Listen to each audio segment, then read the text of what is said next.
All right, Brian, I thought a great place to start this conversation is war good for Bitcoin? Obviously, we've seen the United States, they went and they grabbed Nicolas Maduro. Then we went to Iran. We set off a bunch of bombs there. Cuba seems to be, a potential thing that we may go do. And so Bitcoin, you would think if it's trading with software stocks, should sell off aggressively. Hasn't done that. Actually, it's gone up. How do you think about Bitcoin in the current geopolitical environment and kind of some of the macro factors that we're paying attention to? I think in the short term, we often see people try to sell off like it is a tech risk stock. But over time, I believe more people are going to recognize what Bitcoin really is, which in my opinion is insurance from war. So when you're in a geopolitical conflict and you want an asset that you can be able to take with you off the internet if you need to flee to another country in a conflict situation, Bitcoin's the best designed asset for that. And I think more people are starting to understand that over time.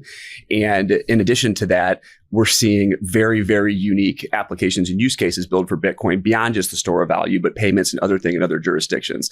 And so as that continues to expand, people are having additional applications they can use it for beyond just a store of value, even in a conflict scenario.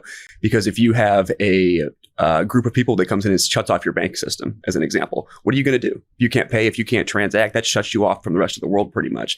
But Bitcoin is a saving grace in that regard to a lot of people in these conflict zones. What I find so interesting is Bitcoin is usually talked about, especially with me and many of the guests, as an asset in an investment portfolio.